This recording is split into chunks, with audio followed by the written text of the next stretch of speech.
नमस्कार। आज हम बात करने वाले हैं सरकार की उस इंजन के बारे में जो असल में देश को चलाती है। जी हाँ, हम बात कर रहे हैं कार्यपालिका की। आखिर ये है क्या, कैसे बनती है, इसमें कौन-कौन होता है और इसके काम क्या हैं? चलिए आज इसी को समझते हैं। अच्छा, चलिए एक बहुत ही सिंपल से सवाल से शुरू करते हैं। सोचिए, किसी भी ऑर्गेनाइजेशन में, चाहे वो कोई स्कूल हो, कोई कंपनी हो या फिर पूरा देश हो, कुछ लोग होते हैं ना जो बड़े-बड़े डिसीजन लेते हैं और फिर कुछ लोग होते हैं जो उन डिसीजंस को जमीन पर उतारते हैं, उन्हें लागू करते हैं। बस यही जो लागू करने वाला हिस्सा है ना, वही कार्यपालिका का बिल्कुल कोर आइडिया है। तो आज हम क्या-क्या देखने वाले हैं? सबसे पहले समझेंगे कि ये कार्यपालिका आखिर है क्या? फिर दुनिया भर में ये सिस्टम कैसे काम करता है? भारत ने कौन सा सिस्टम चुना और क्यों? इसके बाद पावर डायनामिक को देखेंगे और आखिर में उस परमानेंट पिलर की बात करेंगे जो हमेशा टिका रहता है। तो सबसे पहले, आखिर ये कार्यपालिका है क्या? देखिए, सरकार के मोटे तौर पर 3 अंग होते हैं। विधायिका जो कानून बनाती है, न्यायपालिका जो न्याय करती है और बीच में आती है कार्यपालिका। इसका काम क्या है? इसका सीधा सा काम है विधायिका यानी संसद के बनाए कानूनों को असलियत में लागू करना और देश का पूरा एडमिनिस्ट्रेशन, पूरा प्रशासन चलाना। अब ये जो कार्यपालिका है ना, इसके भी दो हिस्से हैं। एक है राजनीतिक कार्यपालिका। इसमें कौन आते हैं? इसमें आते हैं सरकार के मुखिया, मतलब प्रधानमंत्री और उनके साले मंत्री। ये लोग चुनाव जीत कर आते हैं और इनका कार्यकाल फिक्स नहीं होता, मतलब सरकार गिरी तो ये भी गए। दूसरी तरफ है स्थायी कार्यपालिका। इसमें आते हैं हमारे सरकारी अधिकारी, सिविल सर्वेंट्स। सरकारें आती जाती रहती हैं, पर ये लोग परमानेंट होते हैं और दिन प्रतिदिन का सारा प्रशासनिक काम यही संभालते हैं।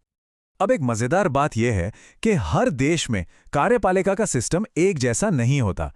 मतलब कोई एक one size fits all model है ही नहीं। हर देश ने अपनी जरूरत और इतिहास के हिसाब से अलग-अलग सिस्टम अपनाया है।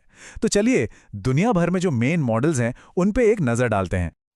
ये टेबल देखिए, इससे सब साफ हो जाएगा।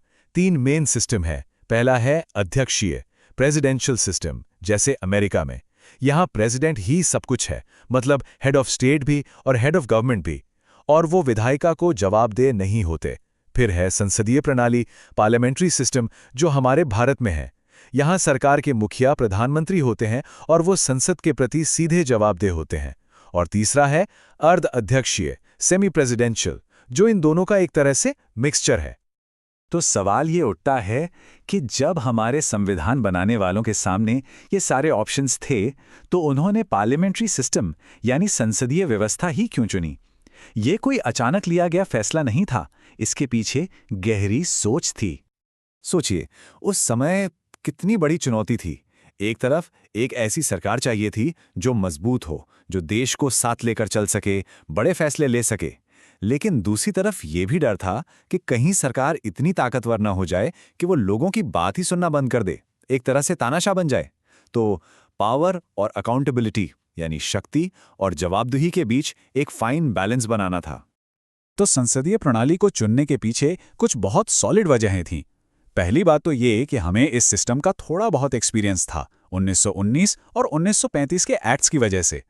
दूसरी और सबसे ज़रूरी बात, इससे ये पक्का होता है कि सरकार हमेशा जनता के नुमाइंदों यानी संसद के प्रति जवाबदेह रहेगी। और तीसरी वजह थी व्यक्ति पूजा के खतरे से बचना, मतलब किसी एक इंसान के हाथ में सारी ताकत देने से बचना था, जिससे लोकतंत्र को कोई खतरा ना हो। और जवाहरलाल नेहरू के इस कोट से ये बात बिल्कुल साफ हो जाती है। उन्होंने कहा कि हमने राष्ट्रपति को कोई असली ताकत नहीं दी है, लेकिन उनके पद को बहुत ही सम्मानजनक और गरिमापूर्ण बनाया है। मतलब पद की गरिमा तो है, पर असली एग्जीक्यूटिव पावर जो है वो प्रधानमंत्री और उनकी मंत्रिपरिषद के ही पास है। तो चलिए अब इसी पावर डायनामिक को थोड़ा और गहराई से समझते हैं। President versus prime minister. इसे ऐसे समझ सकते हैं, राष्ट्रपति जो हैं वो हैं देश के फॉर्मल हेड, मतलब राज्य के औपचारिक प्रमुख। सारे काम उन्हीं के नाम पर होते हैं। लेकिन जो असली ड्राइविंग सीट पर हैं, जो सरकार को चलाते हैं, वो हैं प्रधानमंत्री। प्रधानमंत्री लोकसभा में बहुमत दल के नेता होते हैं और उनके पास ही असली कार्यकारी शक्तियां होती हैं। राष्ट्रपति प्रधानमंत्री और मंत्रिपरिषद की सलाह पर ही काम करते हैं। लेकिन क्या इसका मतलब ये है कि राष्ट्रपति के पास कोई शक्ति ही नहीं है? नहीं, ऐसा भी नहीं है। कम से कम 3 ऐसी सिचुएशंस हैं जहां राष्ट्रपति अपने विवेक का इस्तेमाल कर सकते हैं, मतलब जहां वो अपने हिसाब से फैसला ले सकते हैं। वो कौन सी हैं? पहली, वो मंत्रिपरिषद की किसी सलाह को पुनर्विचार के लिए वापस भेज सकते हैं। दूसरी, वो अपनी वीटो पावर का इस्तेमाल कर सकते हैं किसी बिल को रोकने के लिए। और तीसरी, और ये बहुत महत्वपूर्ण है, जब चुनाव के बाद किसी भी पार्टी को क्लियर मेजॉरिटी ना मिले तो किसे प्रधानमंत्री बनाना है, ये फैसला राष्ट्रपति ही लेते हैं। और इस वीटो पावर का एक बहुत ही फेमस किस्सा है। 1986 की बात है। राष्ट्रपति थे ज्ञानी ज़ैल सिंह। सरकार ने एक भारतीय पोस्ट ऑफिस संशोधन बिल पास करके उनके पास भेजा। अब राष्ट्रपति जी ने उस पर ना तो हाँ कहा, ना ही ना। उन्होंने बस उसे अपनी जेब में डाल लिया, क्योंकि संविधान में कोई टाइम लिमिट नहीं है कि उन्हें कितने दिन में फैसला लेना है। तो वो बिल बस पड़ा रह गया और कभी कानून नहीं बन पाया। इसी को कहते हैं पॉकेट वीटो। अब तक हमने बात की राजनीतिक कार्यपालिका की, जो हर 5 साल में बदल सकती है। लेकिन सरकार का एक ऐसा हिस्सा भी है जो कभी नहीं बदलता, जो प्रशासन की रीढ़ की हड्डी है। ये है हमारा स्थायी स्तंभ, हमारी नौकरशाही। ये नौकरशाही या सिविल सर्विस है क्या? ये ट्रेंड और स्किल्ड अधिकारियों का एक बहुत बड़ा संगठन है। इनका काम है मंत्रियों को नीतियां बनाने और उन्हें लागू करने में मदद करना। सबसे जरूरी बात, ये पॉलिटिकली न्यूट्रल होते हैं। मतलब सत्ता में कोई भी पार्टी आए, इनका काम है प्रोफेशनल तरीके से सरकार की मदद करना। और इसका एक पूरा स्ट्रक्चर है। सबसे ऊपर हैं अखिल भारतीय सेवाएं, ऑल इंडिया सर्विसेज, जैसे आईएएस और आईपीएस। फिर आती हैं केंद्रीय सेवाएं, सेंट्रल सर्विसेज, जैसे इंडियन फॉरेन सर्विस या इंडियन रेवेन्यू सर्विस। और फिर होती हैं प्रांतीय सेवाएं, स्टेट सर्विसेज, जो हर राज्य की अपनी होती हैं। तो सार ये है, हमारे संविधान ने एक ऐसी एग्जीक्यूटिव बनाई जो पावरफुल तो है ताकि वो इफेक्टिवली काम कर सके, लेकिन साथ ही उसे संसद के प्रति यानी सीधे सीधे जनता के प्रति जवाबदेही भी बनाया गया है।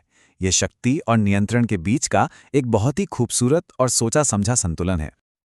और जाते जाते एक सवाल के साथ छोड़ते हैं। आज के दौर में जब गठबंधन की राजनीति आम हो गई है, तब शक्ति का ये जो बैलेंस है, ये कैसे बदलता है? जब प्रधानमंत्री को कई पार्टियों का समर्थन लेना पड़ता है, तो क्या उनकी शक्ति कम हो जाती है? और जब किसी को बहुमत नहीं मिलता, तो राष्ट्रपति की भूमिका कितनी ज्यादा अहम हो जाती है? ये कुछ ऐसे सवाल हैं जो आज के भारतीय लोकतंत्र के लिए बहुत मायने रखते हैं।